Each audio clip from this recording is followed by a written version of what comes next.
Welcome to Sascock Sports Special. Today we focus our lens on the 110th Victoria Lake Rowing Club National Sprints Regatta, which took place on the 28th and 29th of January and was supported by school, university and masters rowing clubs throughout the country.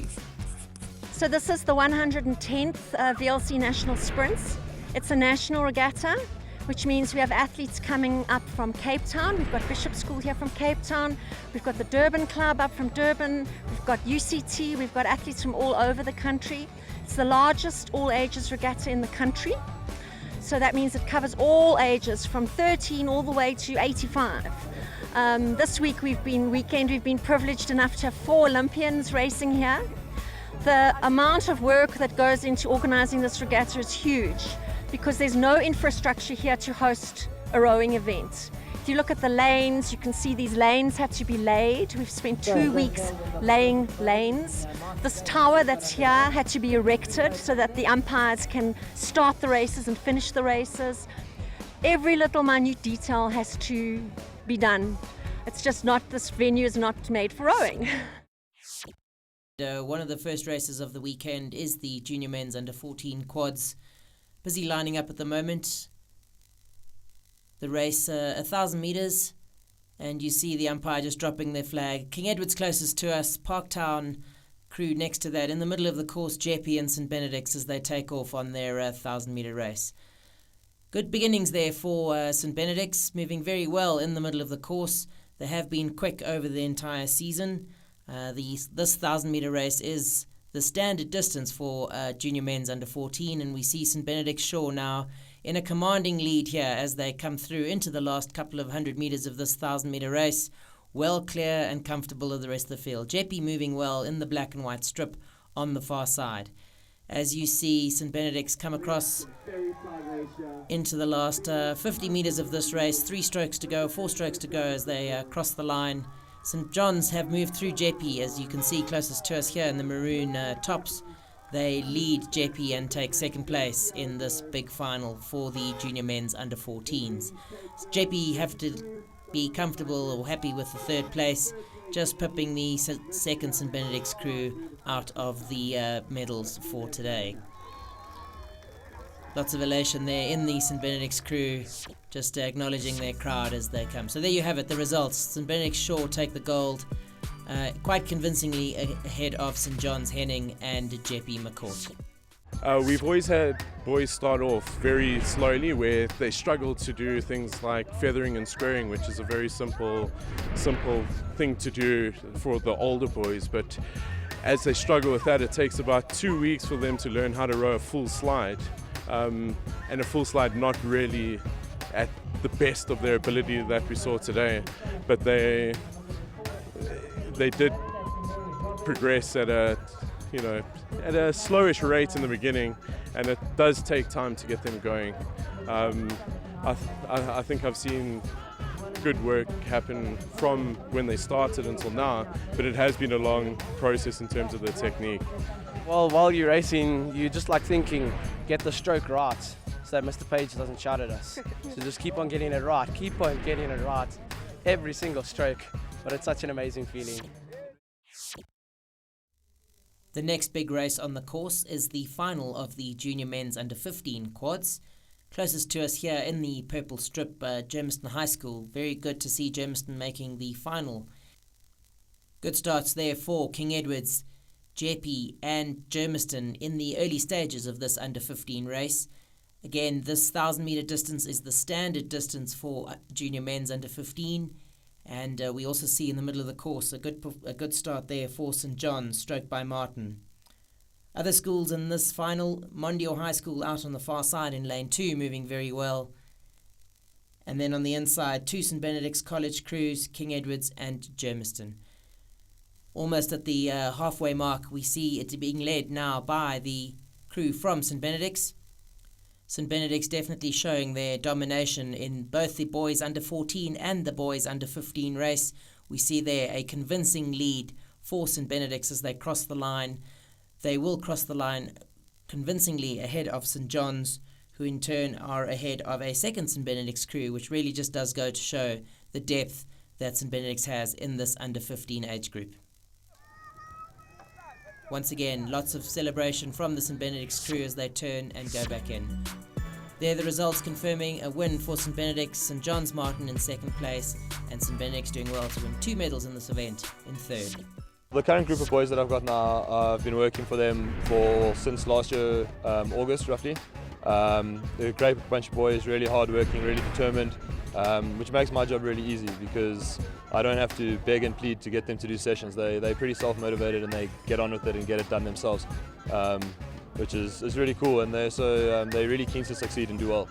We were nervous, obviously, coming back. We've remained undefeated through our 2 seasons, so we haven't lost a race yet, which is great. It's hard work, but we do it as a crew. And obviously getting here with the pressure of maintaining that has been difficult to deal with, but I think we came together as a crew and we held on. Back up to the start now, and this time for the women's race. It is the women's under 15 quads. See the aligner lifting his flag and the umpire sets them off. St Andrews closest to us here in the dark blue shorts. In the middle of the course, St Stithians, St Mary's, Assumption Convent, and then on the far side, Holy Rosary. Good starts from all of these crews, particularly the St Stithians crew who took off in lane 3 with the white tops. Watch St Mary's in the middle of the course in the red moving very well as well, but we expect to see a good result here from Assumption. They have had good results in this event throughout the season, but it isn't in the early stages. It is being led by St Stithians in the middle of the course. So the St Stithians crew, stroked by Chinwana. And we see there that St Mary's and Assumption have both caught up to St Stithians. St Stithians having to work hard now to keep even just a medal position, as St Andrews now also start to challenge St Stithians in the middle of the course. But it is now Assumption and St Mary's who've moved ahead of St Stithians, and they come right up to the line neck and neck as they come into the last 10 strokes of this race. It is still very little to tell between St Stithians and Assumption. But as they come closer to the line now, we see the tussle between St Mary's and Assumption. The lead almost changing every single stroke that they take. Assumption have, however, just found a little more pressure towards the end here and just taken it up. It'll be only minor, but it will be Assumption by less than a canvas as they cross the line ahead of St Mary's, who have done well to come through the field and finish in silver medal position. Smiles in the Assumption boat as they congratulate their crewmates and turn their boats to go in. And one of the Holy Rosary athletes, it looks like, needing attention. But there you have it, less than half a second in it between St Mary's and Assumption Convent, with Assumption Convent being victorious on the day.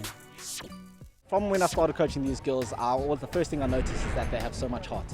The commitment they have at training, every single session that we have, they just give their 100% all the time, which really makes me love coaching them even more. Well, most of us did about 4 races each, the double, scull, quad now, and then the oct. Well, in the morning it was like, if you were here, I think you were, it started raining, so then most of us thought that the day was going to be cancelled. And luckily it wasn't, because although we had a few races, you know, where you could have done better, the quad was probably the highlights of the day. We were all looking forward to it, we all wanted it, so that's probably why we did so well. At the end of last half of the season we had Gauteng champs. The girls did really well, so they felt themselves, they got inspired by that. So over the off season from December till now, some of them did a bit of training over the holidays, maybe 2-3 times a week by themselves. Their dedication over that little break there to train really literally paid off today at our first regatta against our own age group. Well, our coach, he was originally the KS coach, so we had seen him every now and then, we said hello, and so basically we already sort of knew him. And then when he came to the school, it was like, oh, okay, cool, I know this guy. But it was really nice because we felt comfortable with him. So that's always good, because then, you know, you're not afraid to ask them a question, or if something's wrong, be like, I need help. So it's really nice. Well, the course, by the time the girls went on for their race, the water was a bit flat, a little bit of a tailwind. So that will help them move the boat a little bit faster because they've got the power of the wind with them. At the start, we couldn't really see the start from where we were standing, but the first sight that we got of all the girls, all the clubs, it looked very close between all 6 clubs, all 6 boats there. Towards the 500 meter mark, my bow girl, so this is the girl sitting at the back, she caught a crab and she fell off a slide. So that literally stopped the whole boat because no one else could row. So they told me that when they got off, or when she got back onto her slide, they were lost, and they just thought that all that their training that they've done over the holidays would be a waste if they just threw it away now. Day 1 was packed with loads of riveting action. Stay tuned for more thrilling battles on glossy water when the 110th Victoria Lake Club National Sprints Regatta returns.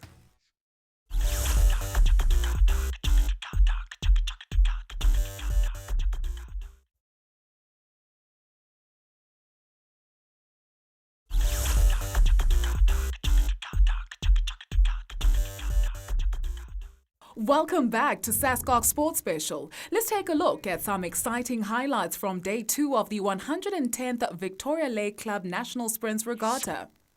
At the start now for one of the premier events at this regatta, it is the final of the men's single sculls. Mostly university students, but there is a schoolboy tucked in the middle there. Smith of King Edward's doing very well to make the final here at this 2017 Sprint Regatta.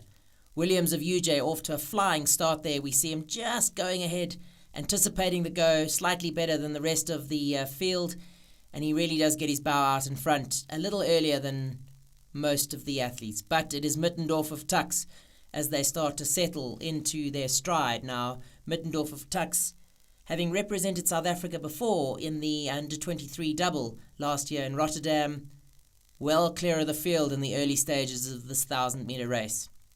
We have 2 brothers in this event. We have Sotsaka from Tux and we have Sotsaka from the University of Johannesburg racing each other. So different universities, but brothers nonetheless. And we see both Sotsakas now starting to just put their bows out in front of the rest of the field.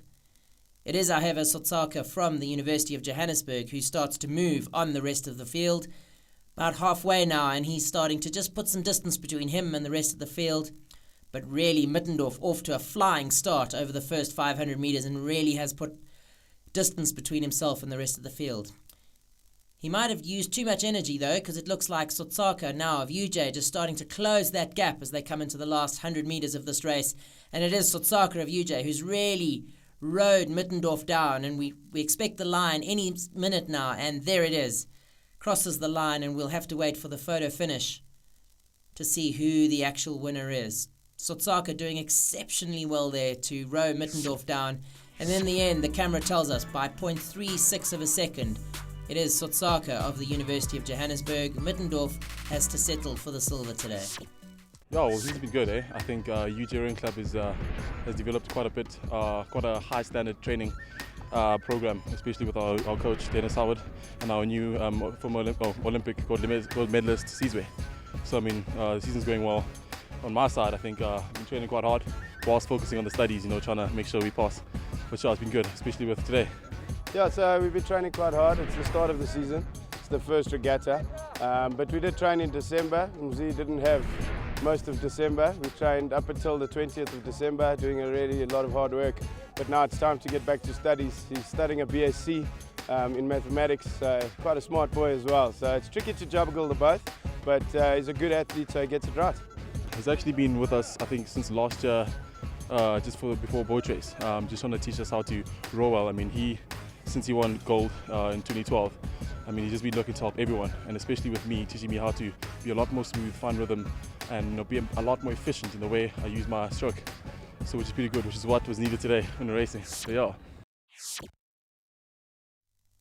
So a rather unusual event at a rowing regatta. The rowing community put out a challenge to corporates to enter crews to race at the Victoria Lake Sprint, and we see crews from Rand Merchant Bank, Standard Bank and Eskom taking each other on over a shorter distance. 2 crews from Rand Merchant Bank, 1 from Standard Bank and 2 crews from Eskom. And if one has to look at the rowing, you wouldn't be able to tell the difference, and that's because some of the crews have got imports. You'll notice that If you look really closely, the stroke man of the R&B boat with the orange blades leading at the moment is Lawrence Ndlovu. He is the stroke of the Olympic 4 from London who won that gold medal. And tucked in behind him is our silver medalist from Rio, Lawrence Britton. So R&B finding the right imports on the day to help them through their corporate challenge. But I can tell you 2 members from the office in the bow seat there, following very well. Lucy, and I'm not sure who else that was, you see, just battling a little bit. But it is Lawrence and Lawrence, actually. Sees we know him as Lawrence as well. Our 2 medalists, London Olympics and Rio Olympics, just helping the R&B corporate guys along there, well clear of the rest of the field, although not as far as you would have thought. R&B crossing the line in first place. R&B luckily then taking second place. Standard Bank having to settle for bronze, and Eskom will have to go back to the drawing board to try again next year. The race was fantastic. It was like a bucket list experience. It's lovely to row with experienced rowers. They spoke us up, they were happy and confident, and we did a couple of practice race starts, and then we got to the blocks and we just went for it. So the race was for R&B. They were doing a sponsorship for the rowing, and we were invited to come along as the old ancient people to come and join some of the Springboks to race against a few crews and show a bit of experience for rowing and get the word for rowing out there a little bit more, and for the sponsors. The thing that struck me the most was their winning mentality. We get out there and I thought we were racing for fun, and those boys like, we're going to win this, we're going to take this, you guys are amazing. They were just so complimentary of us. I'm a novice, so it was just such an honour and a privilege to be in a boat with them. We haven't rowed for more than 20 years, so it was a blast from the past for us to get back in the boat. Lots of fun, but also very tiring. One of the major races over the course of the weekend is the men's Coxed 4, being dominated here by the schoolboys, given that it is only over 1,000 metres, and also given the timing of this regatta in the rowing season. The schoolboy crews preparing for the South African Championship in just under a month's time, while the varsities have only just gone back to university. In the middle of the course, though, an early showing from King Edward's and Jeppe. Jeppe, this is their home training venue, so used to the conditions on this lake. But King Edward's have shown their dominance in this event, particularly over the 2,000 metre distance, which is the standard distance that these guys will race over at the South African Championship. Great shots there of the lake as these crews come closer to the finish line.